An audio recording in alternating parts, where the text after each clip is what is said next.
tá ceiricéiste gom agus tá mé chun dul tríd na ceiricéiste seo I slí éigean anmh.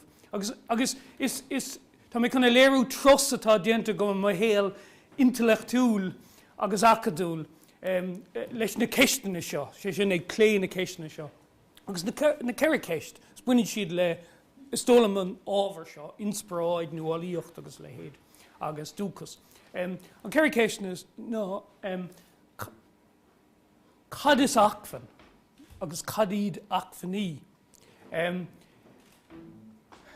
So sin ceiste héan tá mé chun é phléir feicúpla nóméid. Ceiste dó ná cad as a dagan siad, cad iad na hachfaní agus cad as a dagan siad. An tríú rud atá mé chuna phlé ná an bhfuil siad ag na gael, nó an bhfuil rion dóibh in san tír seo faoi láthair. Ceiste trí agus ceiste cethir mátá agus credim go bhfuil agus tá banús dóibh ann. Chun sa co-eagarthóir, cad éon slí is fearr chun iad a chothú, agus in san cóhéic sin tá mé chun samplaí a thógan tó mé héal féin agus mar dúirt mé ben mé créicne sin. Cad é? Okay, all right. So sin é, agus ben mé créicne, an dosíon an chuig nóméid de aganist Tomás nó an okay. So agus arís ní bheith mé ag casa siar agus ag caiimh tá mé choir seo suas chuna heispáintíomh an sort túr míocht atá taobh hiad an pléin ú na ceistena sinna agus an céad ceann mar dúirt mé ná cad iad achfaní. Agus tá mé ag déanamh compráid san sleamhnáin seo idir gárad. Clé feiceann sibh mar gléim sé agus seo meanam féin paradigm technolíocht Eacnamaíoch. Agus camé mo chud héal acadúil ag clé cuasaí den tóir sin. Ach tá mé caint an taobh clé faoin ré tionsclaíoch nó mar derm se faoi samplaí nó airí munartha nó targaí fisiciúla mar détha. Agus má écann sibh ar an taobh clé a lán duna gnéthe nó na tréthe tá luaite san taobh clé sin, agus níl ánach sa a samplaí chuna heispáintíomh an puinte atá mé ggéirigh léirú. Bhuineann siad le mar a heiceann sibh ólaíocht le réasúnacht nó rationality mar derm se as béarla costas fás. Féic sios agus feicinn sibh gur rudaí gur féidir leat mar deartha a hallú is slí éigean cíosach siimplí, sé sin uaireanta tá tú an iad go fisiciúil iad aithint tríd pictúr nó híos an gin derm se caníont nó quantity, sé sin go bhfuil figúr. ó héobh cuasaí Eacnamaíochta, tá sé an éasca mar figúr chur ar fás géileagar mar déir.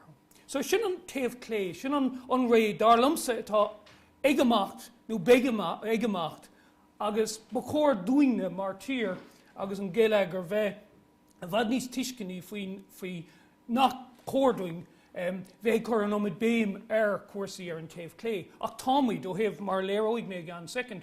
Támaid ag chur an béim ar ó héobh polasithe sa tíir seo. Cé go deirmid go minic bhí míad a caim faoi smart economy and knowledge economy agus le héad, támaid ag smaoinemh nó ag machnamh in san ré sin atá ag éirí as. Ar an taobh dheis feiceann sibh an ré eile, an ré seo an paradigm nó an mó smaointeoireachta mar déir nó an slí ina écan tú an tail, an paradigm. Tá sé bunathe ar inmhuaineacht nó sustainability nó seirbhís. Go minic is rudí inaithinte nach féidir le go fisiciúla aithint atá in san dain sin. Sé sin is seirbhís, is an gaileidir duine agus duine éigean eile. Is rud atá mar déir ha bhuineann leis an crí níos mó ná an eagna. Agus feiceann sibh go luigh mé sampla na bhean digitacha, bíonn siad a caint faoi inachar nó content, nó in seirbhísí damhanda cosú leis bhána agus Google agus bheith si caint faoi sin. Tá muid a caint faoi rudaí a rís nach, alright, tá rudaí cosú le technolíocht agus bogarí a chothaíonn go fisiciúla ar Ábhar riomhar, ach go banúsach tá siad is stigin mion agus críthe daoine. So, agus féicear ar na gnéthe a luigh mé an taobh dheis, tá muid a caint faoi mothúcháin, nó féinúlacht, nó gael, nó nascanna, nó daoine mar féicear an compráid daoine ar brathar a céile, nó ceangailta le céile, nó co-eabrú le chéile, I gcomparáid leis an taobh leis ar an taobh dhéis feiceann tú an focail nebh splachas. So tá mé de caint faoi daoine fitte fuaite le cóhéics ar an taobh dhéis. Agus úsáid mé focail congracht an deireann sin faoi espéras, tá sin focail sin as dachar do marrá as gailge, experience. Sin an áid na bhfuil mí ag dul ó hebh an géileagar de. An géileagar más féile marrá espérathe, the experience economy. A bhaineann go bunúsach le mothúcháin, a bhaineann le mar dúirt mé passion ón crí. Agus, so, sin é an áit na bhfuil an dain, sin an cóhéics iad an náisiúnta na bhfuil miiste tar éis na blianta chahabh do a héal in cuasaí airgeadais mar dúirtú a cuasaí Fionnbarra agus le héad. Agus an forbert agus tá déanta meagna féin, tá sean sa léir gur bé an rud atá luaite an seo gur má tá muid a caint faoi na hacmhaní sin. Ní éanann sé maithas bheith caint faoi hacmhaní inláimhsethe, technoliaocht airgeadais, mar an slí inar féidir leit omíocht idirnáisiúnta chathú. Má tá tú chun na hacmhaní sin a chathú agus bheith omíoch go idirnáisiúnta, caiid tú hacmhaní doláimhsethe a chothíonn nuálaíocht, sin an slíon a dhéanann tú é. Agus seo an áid na bhfuil an áid banúsach dar lamsa sa tíir seo, chuní siúd a chathú, chun na hacmhaní sin a chathú. Agus tá mé chunaí mé go héirdan fós, tá mé caint go generalta. Na hacmhaní feasa is luachfar, agus mar dúirt mé camé mé héile caint faoi luach, fiuntas, chunas bhún mé leán daoine na margaí airgeadais siad an náisiúnta go bhór a dí ar an camé rá. Agus na hacmhaní is luachfar in san dain inis ná saolaíocht, inspioráid, imis, intileachtacht, féin tuiscint. Arís is stigan san duine atá sé. Ní sé mar deartha má héann tú ar eiscadaí an sleánáin a bhí a gom ribh seo, hí na tréthe a bhí bhaint leis an réitiúnscolaíoch ar an taobh clé, bhaint sé leis an taobh muidan duine. Bhí an duine é féin a bhí féin ag fécant ar an dain ón taobh stig ag fécant amach. Ins na tréthes luachfar atá sé de stigans na daoine. Agus níl méid a caint faoi skillanna in san cá seo. Úsáid an focail sin go minic nóir bhín daoine a caint faoin réimse seo. Tá mé sé caint faoi rud a bhad níos tebína seo, tá mé caint faoi mar dúirt mé tréthe tá tomáint ag nasc idir an duine éonar agus an cultúr agus an timpplacht ina bhfuil an duine ó milliú mar de hátáig an duine. Agus is mothúcháin inspreige leanúnachas teanga, cuine, féinúlacht, na bhudí an tebí seo. Sean áitin a bhfuil na hacmhaní is luachfar in san dain ina bhfuilmuid. Agus brahan an caidáin agus an fionnta solas ar dhearca cultúrtha mar sin. So, agus na samplaí a thug mé an seo ná a rís luigh mé na man digite gur inechar an áitin a bhfuil an luach nó an fiontas. I gardíocht is úr nuacht. Na dúir bhfuil an focail, ní raibh an focail a gomsa go gur mé is leanna seo le chéile, ach úr nuacht ná originality. So má tá tú difriúil, má tá tú as an gná, tá luach, sin an áit na bhfuil an luach, ní in san rud atá gach in eile. Agus rud an botún bonúsach ó hebh policy Eacnamaíochta de tíre tá déanta going, agus tá sé saléirean is go a lándaoine cénach ad bhíon lucht polítíochta na tíre a bhéad a fós. Gur dhéanam mar botún gur chréigeamar na rudaí is luachfar atá going. Na rudaí gur féidirling in is bheith anóíoch go idirnáisiúnta. An sampla ag an deireann sin sanolalas áid túla ó hebh bíon, ní gádaíomh ach smaoinemh ar an rank agus ar tíre mar sin, chun smaoinemh gur is bheith difriúil agus rudaí a bheithe go nachhfuil ag daoine eile ó hebh in san cá seo bí an bhfuil na féidireachtaí. So, híos ag an deire léiríomse cad an difriocht bonúsach ó hebh mion atá ann in isin san ré nua i gcomparáid leis an sean ré. In san sean ré connic daoine gur bíd an slí chun áid a orbert ná postanna crathú. Tá monach an timp na háite se bunathe an sean bheoin sin. Ná béad go raibh sé arúnach trucan of 10 bliana hin. Ach bhí sé bunathe an principle go gachíonn tú áid trí postanna crathú. A bhalat an rud atá an seo. Sé sin cohíonn tú postanna, bhealann sé sin daoine agus an sin forbrion tú an áit. Is a bhalarta an slíon of cohíonn tú áit, cohíonn tú postanis. Cohíonn tú áite dosach. Cohíonn tú timpachcht as an gná. Cohíonn tú milliú an rud a dúirt mé níos lua. Cohíonn tú áit, nó tógann tú an áit a tógad hena féin, agus dhéanann tú a cothú ag úsáid na hachfaní cultúrtha a tógad nach bhfuil ag géine eile. Bheallann sé sin daoine, sin an tróin a bhfuil, bheallann sé sin daoine as an gná. Bheallann sé daoine ríomhaireachta, daoine alíonda, daoine ólaíochta, daoine atá ag lorg rud éigean speisialta. Ní gádom é seo ará an áit mar seán, mar smíonn sibh siar seán a riada, an láist an fág ar tháinig seán a riada go dtí cúléfadó, ná bhí sé bunathe an principal sin.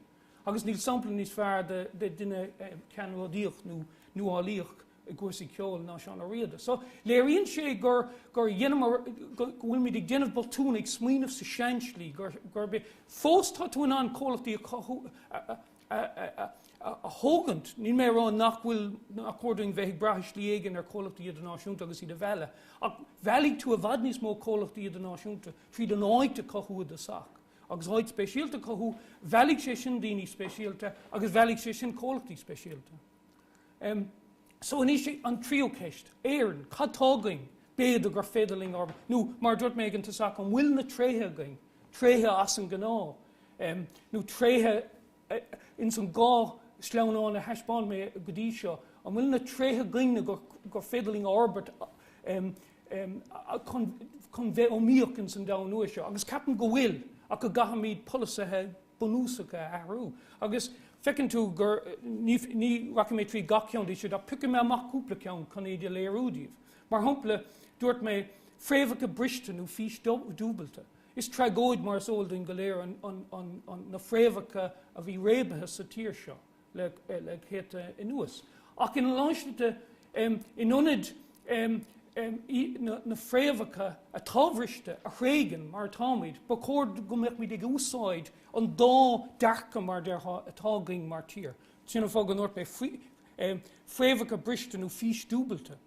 In lán an obair dhéanam sé féin, bím sé cothú nuálaíocht nó crothacht. Trí daoine as tíortha difriúla, le meon difriúla, le smuointí difriúla, a chur le chéile i ggóhéics nó milliú mar dúirt mé. Agus níl rud níos luachfar ag an tír seo dar lumsa, ná go bhfuil an dá ís sin, nó an dá dearcha sin, agus ba cór in anad cloisiim se go minic míon daoine a caint faoi gur buntáiste mór é go bhfuil an tír seo gur caintóirí béirle atá sa tír seo. Ní buntáiste é hiile. Is mí buntáiste é hin láiste, ní bhaga mé có daoine tá sé an buntáiste tá an béirle agus an gailge. Ní an béirle bháin. Tá an béirle go lántíir sa da, agus níomháin san ach tá si éis sé álam, agus tá sé sin i bhd níos fearr chun díláil daoine eile tá éis sé álam, nó bhíonn daoine ag smaoineh ar an tí. Tá an tí tá lán cainteoirí béirle sa tíanais, ach dálam siad an béirle, agus tá sé bhd níos fearr dul nó míocht go hidirnáisiúnta tríd an dá dearcha sin. Ceann in an traidisiún mitasolaíocht mefrseancas, scéalaíocht, storytelling. In láislit nuair bhí me sé caint faoin dain sin atá chothú agam féin a chuidibre faoi láthair, tá mé caint faoi daoine ag córá. Is é córá scéalaíocht, daoine ag smaoinmh slite difriúla, chun tú iad a ggóhéics, agus spreagann sé sin nuálaíocht agus crothacht. Agus tá sé sin in áireacht, ach ligamar do lán dul chréigamar lán de bhar nachchar mar luach nó capmar go raibh sé fiúnta. Tá sé anna fiúntacin san ré atá ag techt. An ceann sin tá sé casta meon seos an Júd in anad ceachta é seo nó Júd. Tá sé sin cur mé sé híos é ach ní hiigim sé féin go dtíach ach dúirt an bhd a bhí mé ghíre go léirúna in anad an meon gur is ceachta é seo núisiúd an rud ceart sé sin it's either this or that. An rud a táig na gael agus gur a rís nach caithíomar gartan san cuasaídachas ná seo agasisiúd an dárad le chéile. Sé sin go coithíonn tú timpeacht ina bhfuil smuointí difriúla mar deartha equivalent le na chéile. An rud atá táchtach na equivalent intine má coithíonn sé sin daoine ag smaoinmh slite difriúla. Tá tú ag géirigh an paradigm a réba anas go bhfuil an duine ag smaoinmh slite difriúla. Sin an fág gur thosa mé Fionnbarra DCU fadó. Bhí bhí sé anlúach for rud a dhéanamh ina raibh na Mickléin seo ag tactaisteach da agus go raibh misteag múna dóibh cuasaí airgeadais as gailge. Bhí is gom go raibh an saoil as béirle cuasaí airgeadais. Ach bhí buntáiste faoi le mar bhí tú ag réaba an sean meoin. So cén fámar sin nach winter fáimas na tréthe sin agus ceapim se a rís ní bhacha mé seach sa scéal anmh ach buinn sé le aspa luachach, aspa fionntas a ag an muidne nó ag an lucht policy na tíre seo ins na tréthe na gnéthe tágain. Agus tá ceachtainna nach recomméisteach inmh ón Abhiocan, mar sé an Abhiocan, Conran na Gailge, Common Lucas Gail, Arklan na Manistrach, an luchtún cór common glúiseach na cór communicus. Is as an rééis sin a tháinig an staid seo, agus bhí an meoin sin léistigde. I mo ciún cuid tionscail féil, úsáidm sé London smaointeoireach sin, ach tá sé an dechar, mar ní bhain tú íon takeíocht go bunúsú go an choras idicus nó an choras tionscailíochta nó polítíochta nó gnó. Mar is dólam sa gúil siad a rísigh smaoinmh sa sean slí. So, an cethar rud an sin ná, cad ba córdúin dhéanamh agus a rís, bhfuilm just in onid dul tríd gacham mar tá méid tach chun deire, bhfuilm just cúpla sampla a thógant. Gur bé an rud atá mé ag ráin seo ná in san lár fecinn tú gur deirmse is conas sa fála míon daoine atá táchtach, ní cad a fála míon daoine. Tá nóid béim sa tír seo ar rudaí cosú le mata ólaíocht agus le héad mar ábhar. Tá sé táchtach mar ecinn sibh na céad puinte seo, go bhfuil ólaíocht agus na helíonn na nasca le chéile.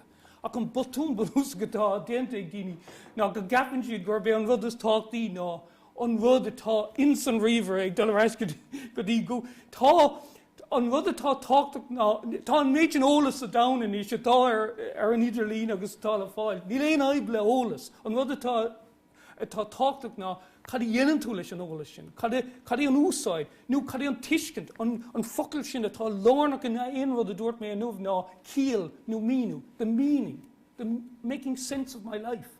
Seo an rud is bíon daoine chuircéisnarm sa go mé cad í dhéanann tú in san rud sin, agus deirm se, I just help people to give meaning in their lives. Agus déirigh mé seo is é an ochras is mó is an chóras in san chóras gnó sa tír seo, ochras chun míú dáilinas in saoilta go mórmhór daoine yoga, daoine ins na fehadí na daoine is gná bhíonn sé díaláló in cólachtaí mar PayPal agus Merrill Lynch agus le héad. Agus tá ochras mór tá siad ag géirigh dúsáid mé an focail thuasaigh an bar sin fionnachtún in bhenach inward discovery in onid bheith ag déanana fisicán ón taobh muid tá siad ag géirigh iad féin a hiiscin. Agus má cochíonn tú an timpachach sin, cochíonn tú meoin nuálaíoch agus tá tú an forbert úntach a dhéanamh bunthar an principal sin. Thu mé samplaí ag an deire, Park an Crocaigh. Smaoinigh ar an samplaí sin, bhí sé bunthar ar principal an Abhiocan mas féidir mé seo rá sé sin an Common Lucas Gail a thógan áid seo, a bhí siad go cluichí Gaeilgeacha agus a le héad. Inis tá soccer agus rugby istí, agus áid faoi lethe. De bhór go bhfuil sé dúchasach, bhfuil sé fréamh sa dúchas an láisiúnta, ach inis idir ná anidirnáisiúnta ag an am céanna, an dárad fitte fútil in na chéile in áid speisialta. Agus sin an fá go bhfuil meoin faoi lethe daoine faoin áid sin, is áid faoi lethe. Agus an darcount níl sampla níos fear rís ag smíanamh ar náid an ceol na tíre seo. An slíanana bhfuil ceol na tíre seo, ceol na hhéir an ceol tradiisiúnta in an bheith dúchasach, bheith fréamh sa dúchas, ach ag an am céanna bheith an elementí iad náisiúnta thógan agus iad a cur le chéile, ionas go bhfuil nuálaíocht agus crothacht agus clúid a náisiúnta buinte macacha. Samplaí go háid tú na Fhionnbarra mar cólacht. Dar lumsa léiríonn cólacht mar sin an rud atá mé chaint faoi, mar cad tá ann, is suamh tá ann agus airí timpeall ar suamh, cad tá sé bunthar, tá sé bunthar sanolalas áid túil, nach bhfuil béidir ag lán daoine eile. Agus sin an áid chun réigiúna chothú, féin tú, aimsíonn tú rud atá difriúil, agus coithíonn tú ómós an áid sin. Agus as an ómós sin, tagan cólachtaí, luigh mé bard na glán in san saoil digitach, ní mé rá go bhfuil sé cosú le Fhionnbarra mar tá sé bunithe principal eile, ach a rís tá sé bunithe ar an cultúr agus an saoil digitach an nasca le chéile. Agus tá féidireachtaí dochréite dar lumsa, ach a rís ní thiúcaigh sé as an sean meoin idicus, thiúcaigh sé as meoin nua faoi conas a choithíonn tú daoine. agus a London of fána nach bhfuil mé fós leis stig go hifiú leis stig den córas Ollscoil Íochta. Tá mé fós mar duine ach dúil agus iad achas ór. Ach tá sé níos éascad an bheith taobh an muid an córas chun an mion sin a chothúins na daoine go bhfuil méid dídáil. So mar focail scór agus ní léon uairdóir gom so tá úla gom go bhfuil mé leis stig den nám. Bhfuilm just é seo go léir chu le chéile mar principle.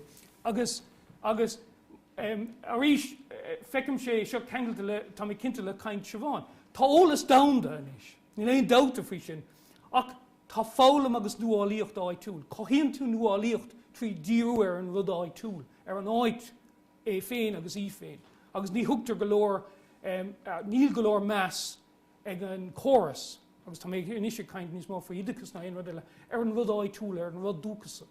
Agus dá ggurfar é sin a bhaim feach réamhlód darlamsa sa tír seo. An darrod ná bíon pobl nó tír, nó cólacht, nó éon rud mar sin, nuálaíoch agus omíoch, agus seo rud a hiig mé le fadan lá. Nuair tá achfaní, mar luig mé lís luil achfaní, tá suntasach anmh inachra sé sin go bhfuil andachar aine dul nóíocht. Níl éon áid eile in an dul nóíocht leat, mar tá rud a gutsa nach bhfuil géine eile. Agus luachfar. So má tá an rud sinna go tá gachrad a go. Tá tú an dul agus an dam a clúdú mar deartha. Achfaní dul ábh seo cothú a rís timpplaach nó milliú fálamha. Seo an rud a chohíamse is milliú fálamathe a chohíam. Níl na hábhar táchtach. Is only trid a bhí gom na cólacha in na hoscoil. Bheach siad oh, you have to do this course and that course. Agus dearthach mis look, its motivation is the problem. I'm thinking tú cohíonn tú timpplaach. Cohíonn tú spridins na micléin agus spragan sé sin iad chun éon rud a dhéanamh. Tá sé cosisiún blí darlamsa agus tá sé an dechar a dhéanamh. So tá tú ag iarraigh daoine a cothú a bhrahan difriúil. A rís ag machnaimh go damda, ní siad níos fearna aon eile. Tá siad ag machnaimh go damda, fecinn siad go bhfuil rud speisialta go féin agus tá siad fréamh na tír féin. Cá mé lán amas san Ionlan, agus déanam meán taide faoin Danmhar, agus fecim sé lán den na luachana sin. So, brahan a rís sé críochnú, brahan ar buntáiste ó míoch in bhúnathe, sé sin sustainable competitive advantage, as a bheith difriúil agus úthúil. Tá sé siimplí fréamhathe bhéanúlacht cultúrtha, agus an rud béidir is tácht le damdú, tá níos mó, níos lú tácht ag an dúchas. A rís a bhailart a écann tú gná, bíon daoine rá caithmíide seo a réigean nó é siúd a réigean, sa bhailart. Cohíonn tú é in san dam, nuair tá an dam go léir mar an ggéana, an rud atá difriúil tá sé luachfar go minic. Mar tá daoine ag irrigation aimimsú. Agus tá sé a gine, bhí sé bhd níos feargaing ag tosú an stáit, ins na fehidí, ach líga mar chun sreocha lánde. Agus is dólam sa go bhfuil réamhlód, agus úsáim se an focail sin mar deartha taréis machnaimh is réamhlód cultúrtha tá dí i gcúrsaí gnó políochta iadachas agus léad. Is cuilam in san leabhar scríomh mé agus chuir mé cóp de is cuilam sa gur is Dermot Desmond scríomh an réamhrá agus bhhailm ará gur is de bhór na tuairmií a bhí stigan sin go gapan se go bhfuil sé níos agus daoine eile ag chaint faoi nó bhí tionchad a heis éigen ar faoi ollscoil cultúrtha nó idirnáisiúnta agus le héad. Agus capan se gur tuigeann daoine. Beidir nach bhfuil siad réig fós ach tuigeann daoine gur bheith cultúr, an meascán iad a cultúr sa slí i ngach slí sé sin ó thaobh luachana agus ó thaobh cultúr levéal mar deartha níos iardam as féidir man téirme sin úsáid. Go dtuigeann daoine gur sin an áid go gaithmí díú ar anis. Ach níl mé an nachfuil technolíocht táchtach nó ólíocht táchtach ach caithmíd an corfamas a cothún a bhd níos fearr. Agus caithm se gur réamhlódatá í go mórmhór in cuasaí iadachas agus sláinte agus in na thnáil eile. So tá mé chun stopin is mar tá Bhrolcháinte a go bhfuil míle man.